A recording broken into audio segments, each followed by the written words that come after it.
붕괴.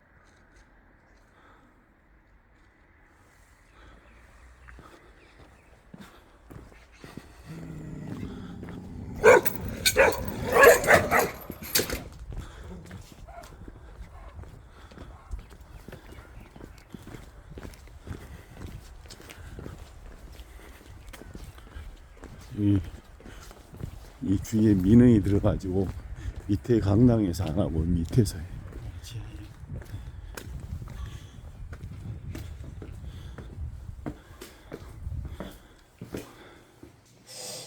그렇잖아도 제자들은 떨군 모습을 봤고 그 예수님이 무덤에 들어간 것을 그들은 알았습니다.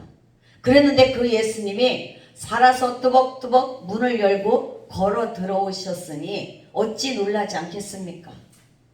우리나라에도 그런 일이 있었죠. 옛날에는 우리나라 3일장이 그런 유래라고 하죠. 죽었다가 3일 안에 살아날 수도 있기 때문에 이 3일장이란 3일을 두었다고 합니다. 말 그대로 유예를 준 것이죠. 그래서 죽었다가 관에 입관하는 순간 살아서 일어난 사람들도 종종 있었다고 합니다. 저희 시댁의 시할머니께서 그렇게 살아나셨대요. 돌아가셨다가 이틀 만에 살아나서 정말 살아나서 사람들이 혼비백산했다고 합니다. 살아나셔서 그 뒤로도 거의 몇 년을 더 사셨대요. 그래서 사람들이 장례치료로 다 모여들었는데 살아나신 거죠. 얼마나 놀랬겠습니까? 아이고 떼고 울었는데 돌아가신 게 서러워서 울었는데 살아나니까는 반가움보다는 놀라움에 사람들이 기절을 하고 자식들도 놀라서 뒤로 나자빠질 정도였다고 그럽니다. 그런데 예수님께서 분명히 죽어서 그를 흰천으로 감아서 수의를 입혀서 불 속에다 집어넣고 불문을 닫아 막아놨는데 그 예수님이 살아서 왔으니 어찌 놀라지 않겠습니까? 제자들에게 예수님께서는 손과 옆구리에 손을 보여주셨어요. 창으로 찔린 옆구리를 보여주셨습니다.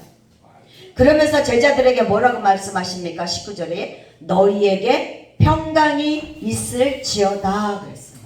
너희에게 평강이 있을지어다. 하나님은 우리가 죄인이었을 때에 이미 독생자 예수님을 이 땅에 보내셨습니다. 그리고 우리를 위하여 십자가의 고난을 당하게 하셨습니다. 우리 인간을 구원하시는 구원의 역사를 하나님은 이루셨던 것입니다. 로마서 5장 8절 말씀에 보면 우리가 아직 죄인 되었을 때에 그리스도께서 우리를 위하여 죽으심으로 하나님께서 우리에 대한 자기의 사랑을 확증하셨다고 했습니다. 우리가 아직 죄인 되었을 때 예수 그리스도를 우리를 위하여 죽으심으로 당신의 아들을 십자가에 못 박아 죽이시면서 우리의 죄를 사해 주셨고 그것을 십자가의 사랑으로 확증해서 보여주셨다는 것입니다. 성경을 통해서든지 우리들의 신앙생활과 경험과 체험을 통해서든지 항상 예수님께서 먼저 우리를 찾아오신 것을 우리는 알 수 있습니다. 우리가 먼저 예수님을 찾아가지 않았습니다. 내가 스스로 교회 갔다, 내가 스스로 교회 가서 예수 믿었다 하지만 그거는 스스로가 아니라 성령의 이끌림 받아서 예수 그리스도께 우리를 불러주신 것입니다.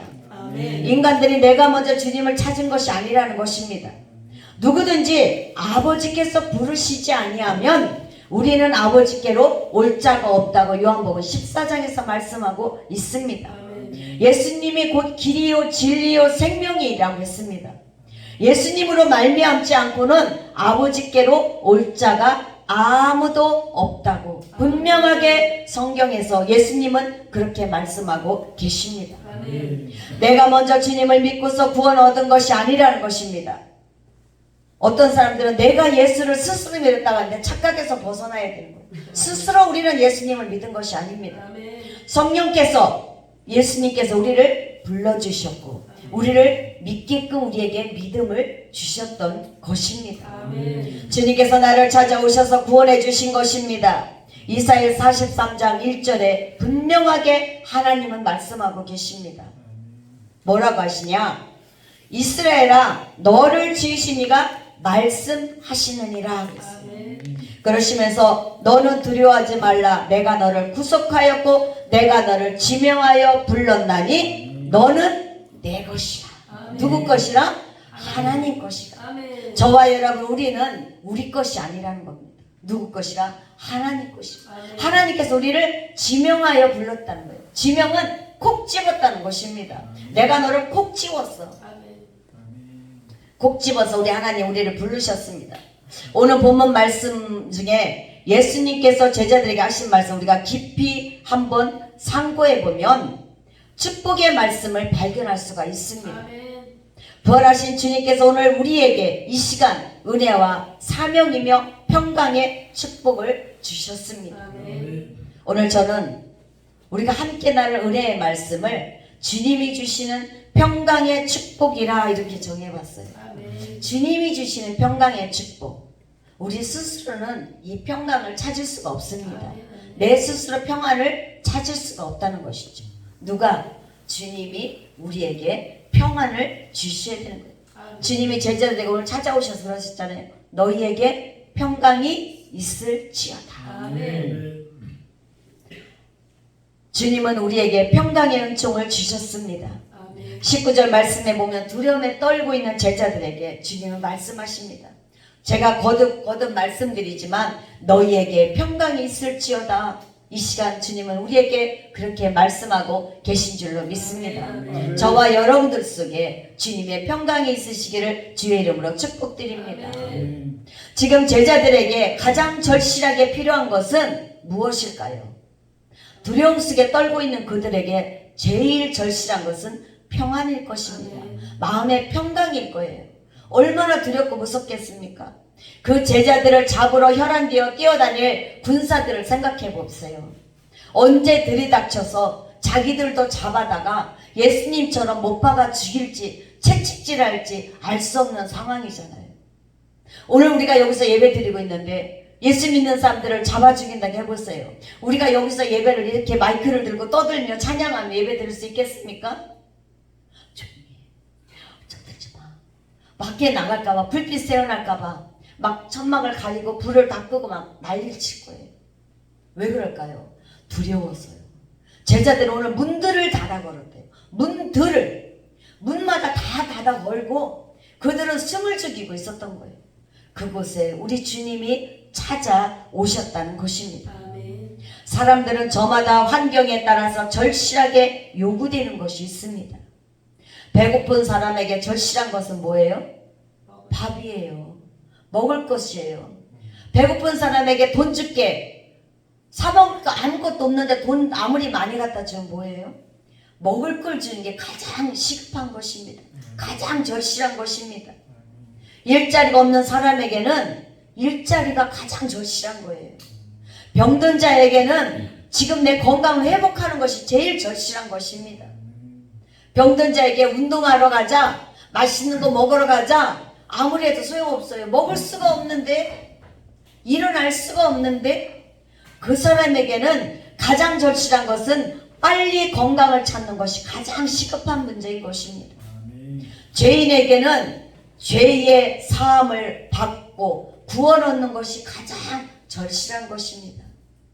지금 세상 사람들에게 가장 절실한 것은, 예수를 믿지 않는 저들에게 절실한 것은 예수님을 만나는 거예요. 근데 저들은 그 절실함을 알까요? 아직 몰라요. 왜? 때가 이르지 않았기 때문에. 그때가 임하면, 그때가 이르면 저들도 저와 여러분 우리들처럼 절실하게 주님을 찾게 될 줄로 믿습니다. 평강이란 평화의 안식을 말합니다. 또한 영원한 행복을 뜻하기도 합니다. 그래서 평강이란 인간이 추구하는 최대의 소망인 것입니다. 사람들은 누구나 평안하기를 소망하면서 살아가고 있습니다. 우리나라 인사 중에 아침에 만나면 어떤 인사합니까? 안녕하세요. 예, 밤새 안녕히 주무셨어요? 밤새 평안하셨습니까? 오랜만에 만난 사람도 평안하셨습니까? 성경에서는 뭐죠? 샬롬, 평안하시다. 평안하냐. 그만큼 평안을 원하는 거예요. 그냥 아닌 것 같으면서도 우리 일상생활에 스쳐 지나가는 말 같지만 누구나 예외 없이 이 평강을 원하고 있다는 것입니다. 사도 바울은 그의 서신에서 교회들에게 안부 문안 편지를 할 때 평강을 기원하였습니다. 로마서 1장 7절에 보면 하나님의 사랑하심을 받고 성도로 부르심을 받은 모든 자에게 하나님 우리 아버지와 주 예수 그리스도로부터 은혜와 평강이 있기를 원하노라. 또 고린도서 1장 3절에서도 보면은 하나님 우리 아버지와 주 예수 그리스도로부터 은혜와 평강이 있기를 원하노라. 은혜와 평강이 있기를, 누구로부터? 예수 그리스도로부터 은혜와 평강이 있기를 원한다고 갈라디아서 1장 3절에서도 그렇게 문안 편지를 했습니다. 에베소 교회, 빌립보 교회, 골로새서, 데살로니가, 그리고 그의 사랑하는 디모데에게도 편지할 때 예수께로부터 은혜와 긍휼과 평강이 내게 있을지어다. 그렇게 문안 편지를 했습니다. 사랑하는 여러분, 여러분들에게 주 예수 그리스도의 은혜와 평강이 있기를 축복합니다. 아멘. 우리 모두에게 그러한 축복이 임하시기를 소망합니다. 아멘. 그러나 인간의 바램과 간절한 소망에도 불구하고 사람들은 평안을 누리지 못하고 대부분의 사람들이 살아가고 있습니다. 우리나라 속담에 그거 있죠. 만석구는 만가지 걱정, 천석구는 천가지 걱정. 돈 없는 사람들이 생각하면 웃기는 거예요. 그쵸? 가난한 사람들이 돈만 있으면 뭐가 걱정이야. 먹고 싶은 거 다 먹고, 가고 싶은데 다 가고, 살고 싶은 거 다 사고, 좋은 집 다 사고, 뭐가 걱정이겠어요. 발 뻗고 완전히 내 팔자로 딱 누워서 있을 텐데. 그런데 그게 아니라는 거죠. 작은 소기업을 운영하는 사람은, 작은 기업을 운영하는 사람들은 거기에 딸린 직원이 1명이든 5명이든 그 사람들에게 월급을 줘야 하니까 거기에 신경이 엄청 쓰입니다. 100명을 거느리는 기업, 중소기업도 그 사람들을 가족까지 책임져야 할 의무가 있어요. 책임이 있습니다. 그러니까 밤낮 걱정해야 돼요. 왜? 그만큼 일감을 많이 받아와야 되고, 그 사람 놀지 않고 일하게 해줘야 되고, 그 사람들의 월급을 책임져야 됩니다. 10만 명의 기업인들이 10만 명의 직원을 둔 사람들은 얼마나 머리털이 하얗게 새겼어요. 그래서 아마 천석구는 천가지, 만석구는 만가지 걱정이라고 하는 것 같습니다. 나 혼자 살면 염려할 거 없을 것 같아요. 크게. 그런데 자식이 생기고 가족이 생기고 누군가를 내가 거느려야 되고 봉양해야 될 때는 그만한 걱정이 늘어나는 것입니다. 우리는 우리 마음의 간절한 평안, 내 가족의 평안, 우리 교회의 평강, 우리 기업의 평강, 내가 아는 이웃들의 평강, 이 나라의 평강, 세계의 평강, 우리는 이 모든 것들을 원하고 있습니다. 이 모든 평강을 원해서 온갖 수단 방법을 동원하여 평안을 누리려고 우리 인간들은 안간힘을 쓰고 있다는 사실입니다. 그러나 참된 평강과 안식은 우리 인간의 노력으로 얻어지는 것이 아닙니다. 인간의 수단과 방법으로도 얻어지는 것이 아닙니다. 오직 천지 만물을 창조하시고 만유를 다스리시고 인간의 생사복을 주관하신 우리 하나님만이 주실 수 있고 부활하신 주님만이 우리에게 주실 수 있는 것입니다. 그렇기 때문에 우리는 믿어야 되는 것입니다. 누구를? 우리 하나님을, 예수 그리스도를 나의 구주로 온전히 영접해야 되는 것입니다.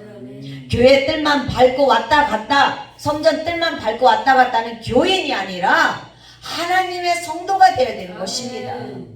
성령의 사람이 되어야 되는 것입니다. 성전 뜰은 누구나 밟고 왔다 갔다 해요. 구약에 성막을 지어놓고 성전 뜰은 다 들랑거렸어요. 그러나 성막 안으로 지성소로 들어갈 수 있는 사람은 한정돼 있었어요. 우리는 지금은 지성소 안으로 우리가 들어가야 되는 거예요. 우리가 들어가서 그 안에서 주님을, 하나님을 만나야 되는 것입니다. 만나야 내가 구원을 이룰 수가 있는 거예요. 입술로 아무리 찬양하면서 춤을 추고 하나님을 찬양해도 그 속에 내 안에 예수 그리스도가 안 계시면 소용없는 거예요. 뭐라고 합니까? 울리는 구리와 꽹과리와 같다고 했어요. 내가 복음의 증인이 되지 않으면 우리는 아무 소용이 없는 것입니다. 내가 아무리 주여 주여 한다 할지라도 나는 너를 도무지 알지 못한다. 주님은 이렇게 말씀하신다고 했어요. 성전 뜰만 밟는 것이 아니라 사랑하는 여러분들 지성소 안으로 들어가시기를 소망합니다. 주의 종이고 장로가 됐던 권사가 됐던 안수집사가 됐던 주님 만나지 못하면 소용없는 거예요. 일반 평신도가 주님을 만났으면 그가 더 대단한 사람인 거예요. 그가 진정한 하나님의 사람인 것입니다. 목사가 됐어도 성경적인 지식은 풍부할지 몰라도 기도는 많이 한다 할지라도 그 속에 예수 그리스도가 없으면 내가 주님을 만나지 못했으면 우리는 꽝인 거예요. 꽝이에요. 로또 복권은 아무리 사면 뭐합니까? 붙어야지. 로또 복권 사서 당첨돼야지 내가 1등 당첨돼야 되는 거지. 백날 첫날 난 로또 복권 매주 사. 안 되면 매주 사는 거 맨날 1,000원씩 5,000원씩 날리는 꽝 되는 거예요. 꽝. 소용없어요.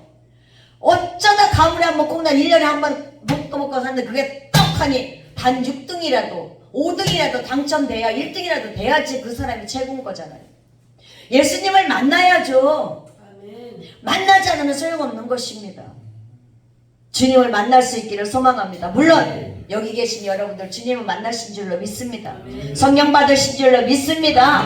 그러나 그게 입술로 만나고 입술로 받은 것이 아니라 내 심령 깊은 곳에 내 영혼 깊은 곳에 주님과 함께 내가 동거해야 되는 줄로 믿습니다.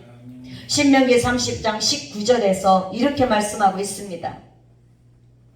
내가 오늘 하늘과 땅을 불러 너희에게 증거를 삼노라. 내가 생명과 사망과 복과 저주를 내 앞에 두었은즉 너와 내 자손이 살기 위하여 생명을 택하고 내 하나님 여호와를 사랑하고 그의 말씀을 청종하며 또 그를 의지하라. 그는 내 생명이시요 내 장수시니 여호와께서 내 조상 아브라함과 이삭과 야곱에게 주리라고 맹세하신 땅에 내가 거주하리라. 아멘. 하늘과 땅을 불러 너희에게 증거를 삼는데요. 누가? 하나님이.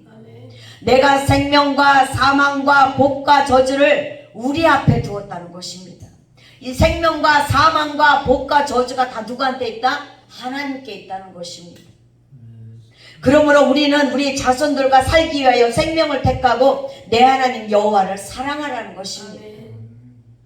내 옆에 있는 내 가족, 내 이웃, 우리의 성도들, 우리 형제 자매 사랑하지 못하면서 보이지 않는 하나님 어떻게 사랑할까요? 내 옆에 있는 내 아내 내가 사랑한다고 하면서 맨날 말한테 폭력이나 행사하고 입으로 육두문자 저지르고 너는 그것도 못하냐, 당신은 그것도 못하냐고 내지르고 지어받고 자녀들한테 아이들한테 너는 그것도 못하고 공부도 못하고 너는 돈도 못 벌고 너는 뭣도 하고 못하고 사랑하지 못하면서 자녀들한테 평생 사랑한다는 말 한마디 고백 한번 못해본 아버지 어머니 아내에게 사랑한다는 말 해보라니까 부끄러워서 그 말을 못해요. 평생 한 번도 안 해봤다고. 없어요. 자랑 아닙니다. 네, 맞습니다. 자랑 아니에요. 그러면서 어떻게 하나님을 사랑한다고 고백할 수 있습니까? 내 옆에서 나랑 같이 잠자고 한 입을 덮고 내가 돈 벌다 니까 밥을 먹이는 내 자식한테 말 한마디 못하고 사랑한다고 못하는데 어떻게 보이지 않는 하나님 사랑한다고 우리가 할 수 있냐고요. 해야죠. 사랑은 자꾸 입으로 시인해야 돼요. 처음에 한 번이 어렵습니다. 여러분들 처음에 하나님 사랑합니다 소리 나왔습니까? 안 나왔잖아요. 저는 예수 믿는다고 하면서 교회 왔는데 예수님 사랑합니다 하나님 사랑합니다 이 소리가 안 나와요. 왜? 하나님을 내가 못 봤는데 성경에는 하나님이 계시다고 하는데 예수님이 십자가에 못 박혀 나를 위해 죽었다고 하는데 나는 그걸 못 봤잖아요. 내 마음에 확신이 없잖아요. 사랑한다는 말이 안 나와요. 저는 하나님 사랑한다 소리 1년 2년 가도 못했어요. 어느 날 내가 성령 받고 정말 예수님이 내 안에 계시구나 나와 함께 하시구나 정말 예수님 나를 위해 죽으셨구나 하는 게 확신이 들면서 그때 콧물 쏟으면서 하나님 사랑합니다. 예수님 사랑합니다. 죄송해요. 죄송해요. 그 소리가 나오더라고요. 우리가 하나님 사랑하는 것은 내 마음이 감동이 있어야 되는 거예요. 주님이 주시는 참 평강을 사모하신다면 주님 곁으로 가까이 나아갈 수 있기를 소망합니다. 우리의 심령마다, 가정마다, 교회마다 주님이 주시는 부활의 은총과 영원한 생명의 평강을 누릴 수 있기를 소망합니다. 그것을 누리기 위해서 우리는 가까이 나아가야 돼요. 내가 사랑하는 아내 멀리 떨어져서 여보 나 그것 좀 줘 이렇게 하면은 그게 뭐가 돼요? 전기도 그게 뭐예요? 만나야 돼. 양극이 만나야지 전기가 찌릿하고 그래서 불이 반짝 들어오죠. 남녀간의 사랑도 부부간의 사랑도 다야죠. 그래서 스킨십이 중요하다는 겁니다. 무슨 이상한 스킨십을 말하는 게 아니라 서로가 사랑의 스킨십이 필요하다는 거예요. 지나가면서도 아내한테 툭툭 당신 오늘 수고했어. 여보 당신 오늘 밖에서 고생하셨어요. 한마디 어깨 툭툭 한번 쳐주는 게 어떤 사람은 마음의 응어리가 풀린다고 합니다. 그 말 한마디에 하루 종일 나가 스트레스 받았던 남편이 상사한테 동료들한테 밑에서 치고 올라온 후배 직원들한테 받았던 스트레스 그것이 아내의 말 한마디 여보 오늘도 얼마나 수고하셨어요. 여보 고생하셨어요. 애썼어. 당신이 있어서 너무 감사해. 이 말 한마디에 다 녹아내린다는 겁니다. 우리의 말 한마디로 천냥빚을 갚는다고 했잖아요. 그거 말 그렇게 한다고 해서 누가 세금 내라고 안 하잖아요. 말 그렇게 했다고 해서 대통령이 세금 더 내라고 해요? 민주당에서 국민의힘에서 세금 더 내라고 합니까? 아니요. 감옥에 안 집어넣어요. 그렇게 한다고 해서 오히려 칭찬받으면 받았지. 여러분 상대방에게 사랑한다는 말을 해주세요. 가족들에게 축복한다는 말을 해주세요. 그들에게 평안을 말해주시기를 바랍니다. 온 세계 강대국들을 비롯해서 모든 나라들은 이 지구상의 전쟁을 없애고자 합니다. 그래서 회담을 합니다. 만납니다. 화상통화를 합니다. 노력을 하지만 참된 평화와 안식은 이루어지나요? 안 이루어지고 있어요. 오히려 지금 어떻게 합니까? 전쟁이 더 난무하고 있어요. 우크라이나 러시아 전쟁이 금방 끝날 걸 줄 알았잖아요. 벌써 2년이 넘어가. 2년이 돼. 또 거기다가 설상가상 이스라엘과 하마스 팔레스타인 또 싸우잖아요. 그것뿐입니까? 이란하고도 직접 또 하잖아요. 그 외에 다른 나라들도 직접 전쟁이 지금 자꾸 나라 자기네들끼리라도 싸움이 일어나고 있잖아요. 정상회담을 한다고 하면서도 속이고 속습니다. 거짓말을 합니다. 그러면서 뒷구멍으로 뭐예요? 살상무기, 엄청난 무시무시한 무기들을 계속해서 개발하고 만들어내고 있습니다. 이 말씀을 이 얘기를 증거하는 게 다니엘서 11장 27절에 나와 있습니다. 두 왕이 마음에 서로 해하고자 하여 한 밥상에 앉았을 때에 거짓말을 할 것이라 일이 형통하지 못하리니 이는 아직 때가 이르지 아니하였으므로 그 일이 이루어지지 아니할 것임이니라. 두 왕이 서로 밥상 앞에 앉아서 같이 오찬을 합니다. 만찬을 합니다. 그러면서 속에는 뭐가 있다? 거짓이 들어있대요. 속으로 다 꿍꿍이가 다 있는 거예요. 각자의 꿍꿍이가 있어갖고 거짓말을, 겉으로는 달콤한 말을 해. 우리 평화를 합시다. 우리 경제적으로 협력합시다. 우리 안보를 위해서 나갑시다. 우리는 싸우지 맙시다. 막 이랍니다. 그러면서 뒷구멍으로 못 간다? 호박씩 간다. 다 속으로 꿍꿍이가 있는 거예요.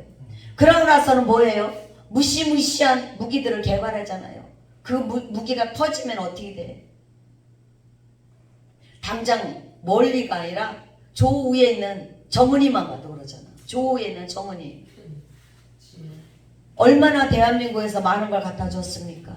쌀을 갖다 줬죠. 비료를 갖다 줬죠. 돌을 갖다 줬죠. 소를 갖다 줬죠. 그 소떼를 싣고 온 자동차 다 줬죠. 어마어마하게 갖다 바쳤잖아요. 받아 먹었고 그러고 나서 정훈이 어떻게 해요? 입 싹 씻고 지금 뭐합니까? 우리는 이제 너네하고는 남조선 너네하고는 형제도 아니야. 같은 민족 아니야. 대한민국 아예 선을 걷잖아요. 그러면서 뒤로 뭐예요? 핵 ICBM 개발하고 엊그저께 나오는데 보니까 ICBM 핵을 그 실험을 하려고 쌓아 올렸어요. 만약에 쌓아 올렸는데 높이 핵이 올라갑니다. 근데 그 핵이 올라갔다가 그 속에 핵을 갖다 넣고 올라가는데 올라가다가 만약에 그게 잘못돼서 공중에서 터지잖아요. 그럼 그 밑에 나라들은 다 박살난다는 거예요. 그러면은 우리나라뿐이 아니라 전 세계가 그게 어디가 터질지 모르는 거예요. 어디까지 올라갔다가 어디로 떨어지면서 터질지 모른다는 거죠. 그러니까 전 세계가 지금 북한의 ICBM 핵무기를 주목하고 있는 것입니다. 우리 인간들은 궁극적으로 평화를 원하지만 그것이 하나님의 뜻이 아니면 때가 아니면 임하지 않는다는 것입니다. 그 일이 이루어지는 것은 하나님의 때가 있다는 것입니다. 오늘 말씀에 너희에게 평강이 있을지어다 그랬어요. 평강이 우리 대한민국에도 전 세계에도 하나님의 평강이 임하시기를 소망하며 기도합니다. 하나님은 또 우리에게 뭐를 원하십니까? 주신 것이 있습니다. 사명의 은총을 주셨어요. 성도에게는 각자의 사명이 다 있습니다. 목사에게만 주의 종들에게만 있는 것이 아니라 평신도에게도 사명이 있다는 거예요. 구역장의 사명, 교사의 사명, 청소하는 사명, 헌신, 봉사, 어떤 사명이든 사명이 있어요. 가족 구원의 사명이 있던 누구에게나 각자에게 주어진 사명이 있습니다. 21절에 말씀하시죠. 주님이 뭐라고 하십니까? 아버지께서 나를 보내신 것 같이 나도 너희를 보내노라. 오늘 저와 여러분 우리를 보내셨다는 거예요. 어디로? 멀리 러시아로? 태국으로? 대만으로? 아니요. 어디로? 가까운 곳에서도 우리 가정에도 나를 보내신 거예요. 여러분의 가정에 여러분이 선지자가 될 수 있는 거예요. 오늘 이곳으로 여러분을 하나님이 보내셨어요. 왜? 말씀 듣고 깨달은 것이 있다면 하나님은 그것을 행하라고. 그래서 내가 너희를 보낸 것 같이 아버지가 나를 보낸 것 같이 나도 너희를 보낸다는 것입니다. 마태복음 4장에서 보면은 베드로와 안드레를 주님이 부르셨어요. 고기 잡는 그들을 불러서 뭐라고 합니까? 내가 너희를 이제는 사람을 낚는 어부가 되게 한대요. 그동안은 뭐를 잡았어요? 물고기를 잡았어요. 물고기를 잡았던 베드로와 안드레를 이제는 사람 낚는 전도자로 사명자로 내가 너희를 다시 불러서 너희를 내가 파송시켜 보낸다는 것입니다. 주님께서 말씀하십니다. 또 뭐라고 하시느냐? 부활하신 예수님은 감람산에서 11 제자들에게 마지막으로 부탁하신 말씀이 땅끝까지 복음의 증인이 되라고 그랬어요. 땅끝까지 이르러 내 복음의 증인이 되라. 지금은 극동방송을 들으면 그 말이 있으면 많이 나와요. 뭐라 하냐? 내가 갈 수 없는 곳, 우리가 다 가지 않아도 선교원금 10,000원이면 그 전파로 통하여서 저 아프리카 오지까지도 극동방송의 방송이 전파되는 곳까지 다 가서 거기에도 복음의 씨앗이 떨어진다는 것입니다. 우리가 가지 않아도 내가 가지 않아도 이 복음은 어디든지 간다는 거예요. 노래 있죠. 민들레 홀씨되어 그 다음에 몰라. 민들레가 홀씨되어 불면 하얀 그 꽃이가 팍 날아가잖아요. 얼마나 잘 퍼져나갑니까? 그게 어디 가서 있던지 바위 틈바구니가 들어갔어도 그 다음에 그게 거기서 민들레가 또 나와서 또 꽃이 핍니다. 저와 여러분 우리를 통하여서 우리 하나님은 이렇게 민들레가 홀씨되어 날아가듯이 복음의 씨앗을 우리를 통하여 하나님은 뿌리고 계시는 줄로 믿습니다. 우리도 베드로와 11 제자들처럼 11명의 제자죠. 그들처럼 예수님으로부터 사명을 받는 자라는 것을 우리는 다시 한번 기억하고 깨달아야 될 줄로 믿습니다. 나 목사야. 나 목사야. 내가 몇 년 차야. 소용없어요. 목사 50년 차면 뭐하고 60년 차면 뭐합니까? 목사 1년 차가 더 하나님의 뜻을 찾으려고 발버둥치면 그 사람이 더 하나님 보시기에는 귀한 자예요. 50년 차라고 에헤 하고 와서 어른 행사하려고 하고 대접받으려고 하고 20년 차라고 해서 나이고 1년 차 까마득하네. 교만한 소리예요. 오히려 50년 됐으면 더 겸손해야죠. 벼가 익으면 고개를 숙이듯이 알곡이 들어차면 고개를 숙이듯이 더 겸손하게 섬김의 본을 보이고 더 겸손하게 말씀을 전하고 내 자랑하는 것이 아니라 내 교회 자랑하는 것이 아니라 내 가진 것 자랑하는 것이 아니라 지금까지 목회한 거 자랑해야 소용없어요. 지나간 건 지나간 거예요. 잘한 건 하나님 나라의 상급으로 쌓였을 것이고 못한 것은 내가 지금 회개하고 다시 새롭게 고쳐 나가야 될 줄로 믿습니다. 오늘 우리가 뛰어다닌 거 내 발에 힘이 있어서 내가 건강해서 아닙니다. 주님이 가라고 하는 곳에 갔으면 우리는 겸손하게 섬길 줄 알아야 된다는 거예요. 나를 내세워서 뭐 하겠습니까?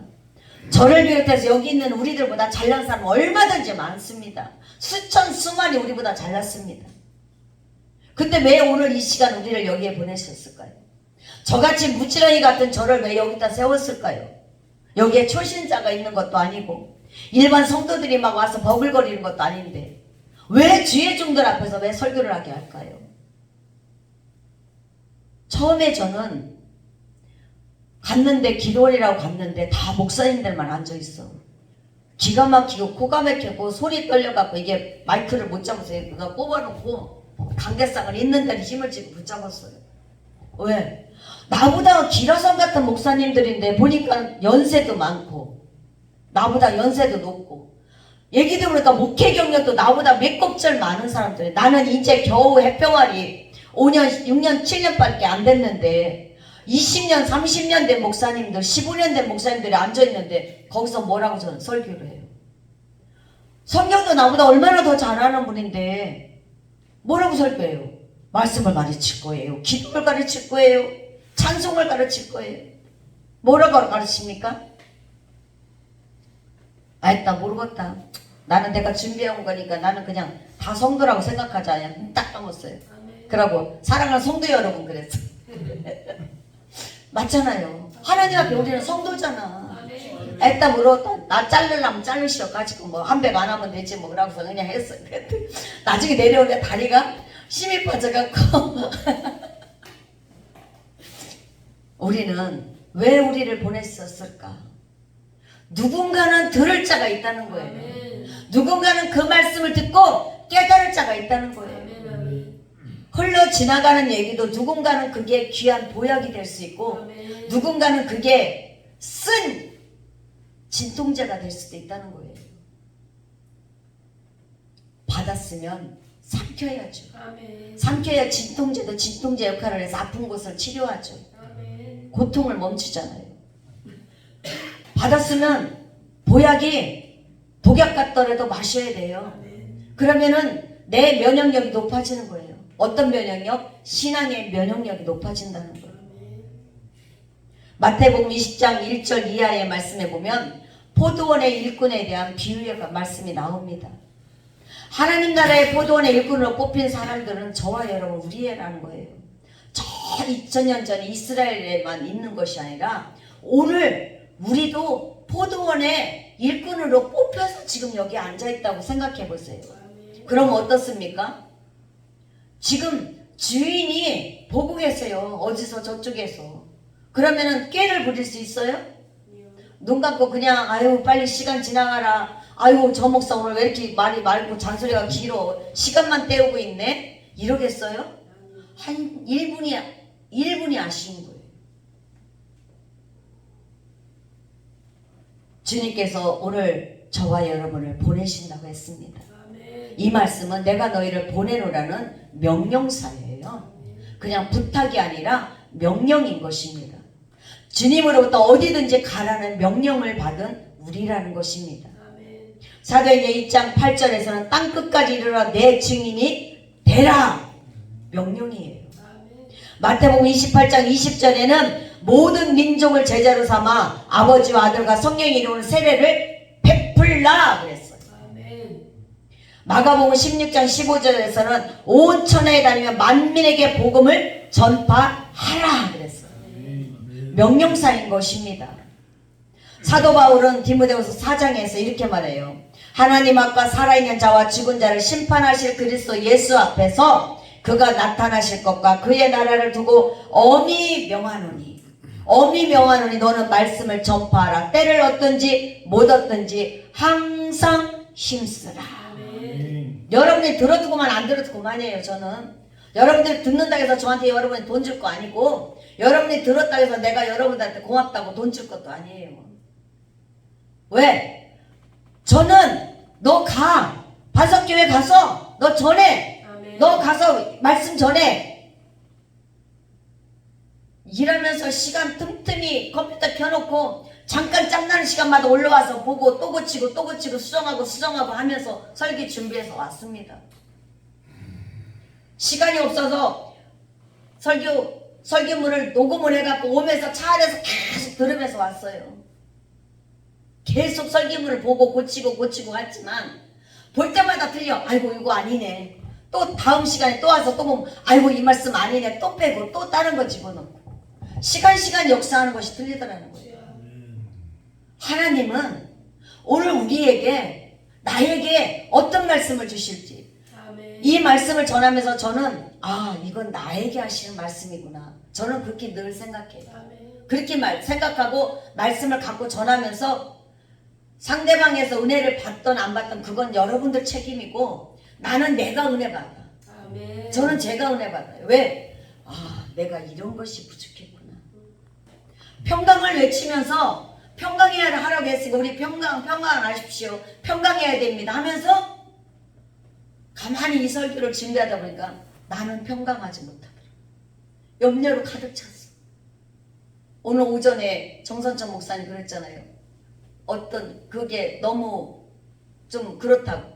평강해라 뭐해라 하면서 나는 사실 염려하지 말라 하면서 나는 근심하고 염려하고 그거 붙잡고 찌뿌디고 앉아갖고선 아버지 어떡할까요 두려워하고 보니까 제가 그러더라고요.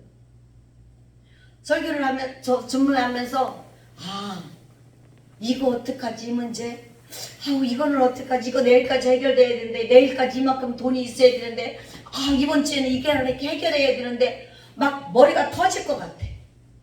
그러면서 그럴 때는 기도도 안 돼. 그렇지 않아요? 그럴 때는 기도도 안 돼. 그저 한숨이 땅에 꺼져. 그런데 하는 속에 아버지는 듣는 거야. 아버지 어떡하죠? 아버지 어떡하죠? 힘들어서 피곤해서 기도할 수가 없어서 그냥 집에 가서 굳건하자 자도 아버지 나 기도해야 되는데 어떡하죠? 그러는데 지나고 보면은 이 또한 지나가리라. 아버지께서 뭐 확 바꿔주시는 건 아니지만 하나씩 바뀌어가면서 어느 순간 내 마음에 평안이 찾아올 때가 있더라고요. 여러분에게 평안이 임하시기를 소망합니다. 21절과 2절에서 말씀을 보면 너에게 평강이 있을지어다 아버지께서 나를 보내시고 나도 너희를 보낸다고 하셨습니다. 그러면서 22절에서는 뭐라고 하십니까? 성령을 받으라. 성령을 받으라. 이것도 명령사예요. 내가 너희를 보내노라도 명령사고 성령을 받으라도 명령사인 것입니다. 성령은 받고 싶으면 받고 받기 싫다고 안 받고 이게 아니라는 거예요. 성도는 의무예요. 성도라면 의무로 성령을 받아야 돼요. 선택사항이 아닙니다. 할 수 있는 사명을 주셨는데 이 사명을 내가 감당하려면 내가 이 사명을 지고 나가려면 우리는 성령을 받아야 돼요. 그래야 내가 쉽게 갈 수 있는 거예요. 우리가 자동차를 샀어. 고급 자동차를 샀어. 엄청 좋은 차야. 줘서 집에다 모셔두고 어디를 가려고 하면은 이 자동차를 내가 어깨에다 끈을 매고 막 끌고 가. 아까워서. 자동차예요? 아니요. 나한테 짐덩어리야. 그럼 그 자동차를 샀어. 내가 편하려면 어떻게 해야 돼요? 타야 돼. 타려면 거기에 뭐가 있어야 돼? 기름을 넣어야 돼요. 휘발유가 아무리 비싸도 넣어야 돼. 휘발유 비싸다고 안 넣고 차 세워놓으려면 뭐하라 몇 천만 원씩 막 몇 억씩 주고 사요? 넣어야 돼. 넣고 차에 타야 돼. 그리고 뭐예요? 시동을 켜야 돼. 악셀레이터를 밟고 나가야 돼. 내가 목적하는 곳으로 가야지만이 자동차가 필요한 거야. 아깝다고 집에다가 옛날에는 호를 씌워놨죠. 차에다가 호를 씌워놓고 맨날 그 먼지 털고 가만히 쳐다만 보고 있어. 그 뭐야, 고철덩어리 있지. 하나님의 사람이, 하나님의 사명 받은 자가 사명 감당하려고, 그 사명 감당하려면은 성령을 내 안으로 받아서 모셔드려야 돼요. 내 안에 성령이 임해야 돼요. 성령을 등에다 짐짝처럼 짊어지고 성령님 나 지금 힘듭니다. 아무리 그래야 소용없는 거예요. 그거는 짐이야. 짐짝이야. 성령을 내 안에 모셔드리고 주님께서 너희는 성령을 받으라고 했어요. 받아야 내가 너에게 명령한 거 네가 지키고 행하고 네가 감당할 수 있어. 그러니까 내가 주는 성령, 내가 하나님 아버지께서 보내주신 성령을 받아. 돈 내는 거 아니야. 공짜야. 무조건 받아. 성령님 말씀, 성령의 그 말씀을 우리는 받아야 될 줄로 믿습니다. 우리 하나님께서는 우리가 나아갈 때 하나님의 은혜의 땅으로 우리가 나아갈 수 있어야 될 줄로 믿습니다. 오늘 우리들을 하나님 아버지께서 주시는 성령을 받아야 우리가 사명을 순탄하게 감당하고 나아갈 수 있습니다. 성령을 충만히 받아야 주님께서 주신 사명을 감당할 수 있습니다. 성령을 충만히 받아야 우리 심령이 살아 움직인다는 사실, 그래야 내 마음에 평강이 임하게 되는 줄로 믿습니다. 성령을 받아야 확신이 생깁니다. 용기가 생깁니다. 그래야 복음을 증거할 수 있죠. 여러분 처음 예수 믿고 나가 전도하러 가면 전도지 줄 때 가만히 예수 믿으세요, 교회 나오세요 됩니까? 안 되잖아. 부끄럽잖아요. 전도하러 가면 저는 제일 그게 싫었어요. 솔직히 전도지 주는 게 너무 어려운 거예요. 막 괜히 부끄럽고, 내가 예수 믿기 전에 너나 잘 믿어 하고 다녔기 때문에 그 사람도 나한테 그럴 거 아니야. 주면은 너나 잘 믿어. 그래서 너는 교회 다녀서 너희 집이 그러냐? 너희 신랑이 그래서 맨날 바람 피고 다니고 노름하냐? 막 이라고 나는 구박했거든요. 막 핍박했거든요. 그러면은 받은 대로 준 대로 받는다고 했는데 내가 전하면 그 사람도 상대방도 나한테 또 그렇게 할 거 아니야. 이건 무서워서 못했어요. 창피하고 두렵고 전도하는 게. 어느 순간 내가 예수님을 만나고 나니까 복음을 나가서 전하게 되고 전도지 줄 때 웃으면서 안녕하세요. 예수 믿고 구원 받으세요. 저희 교회 한번 나와보실래요? 이게 되더라고요. 우리 안에 성령의 은혜가 임하기를 소망합니다. 우리 안에 누구든지 우리 사명자들은 하나님께서 제사장의 사명을 주셨어요. 저와 여러분 우리는 교회에서 제사장이기도 하지만 가정에서도 제사장입니다. 가정이 먼저 천국을 이루어야 돼요. 가정이 먼저 복음으로 하나가 돼야 돼요. 가정에 평강이 임해야 돼요. 먼저 부부싸움 뒤지게 해놓고 교회 가서 여러분 화평하십시오, 부부간에 사랑하십시오 이 말이 나옵니까? 어쩌네 뒤지게 신랑하고 막 대판 막 그냥 아구다툼하고 싸우고 오늘 교회 와서는 웃으면서 이게 되냐고요. 아유 저 인간 그냥 막 이러잖아요. 가정이 먼저 내 마음의 평강이 임하기 위해서는 부부간에 하나가 되고 화평을 이루어야 돼요. 자식과 부모 간에 화평이 이루어지고 평강이 임해야 되는 겁니다. 가정이 행복해야 교회가 행복해집니다. 부부싸움 지지려 있는 목사님 부부 보세요. 교회에서도 교회에 오는 부부들도 맨날 싸움박질해요. 옛날에 제가 섬기던 교회에 목사님 부부가 그렇게 싸운다. 징글징글하게 싸우. 진짜 내가 봐도. 아니 어쩜 저렇게 싸우냐고요. 목사 장로가 돼갖고 성도들이 다 알아 싸우는 거. 어저께 싸우고 왔으면 다 알아. 그러니까 오는 부부들마다 똑같은 부부들만 오더라니까. 똑같은 가정에 부부들이 맨날 말 시간에 저 터져 누팅이가 맘팅이 되고 오늘 마누라가 있지를 않나. 막 아기 다툼하고 싸우고 마누라가 도망갔다가 붙잡혀 오지를 않나. 별놈의 집이 다 있더라고요. 흐름이 있다고 했잖아요. 가게에 저주가 있다고 했잖아요. 가정에도 흐름이 있어요. 교회에도 흐름이 있어요. 교회 목사님 부부가 화평하고 사랑하고 아름답고 그 가정이 평안하면 교회 성도들도 똑같이 그 흐름이 갑니다. 아기 다툼하고 싸웠던 가정들도 변화되어 가요. 엄마 아버지가 싸우고 맨날 저 패고 두드려 패면 그 자식들 중에서 폭군이 나와요. 폭력행하는 아들이 나오고 사이가 들어오고 악다구리 쓰는 딸이 나옵니다. 근데 엄마 아빠가 평안하고 사랑하고 서로 아끼고 존중하면 자녀들도 따라가요. 여러분들의 가정이 그렇게 될 수 있기를 소망합니다. 누구든지 우리는 예수 그리스도 안에서 하나가 돼야 될 줄로 믿습니다.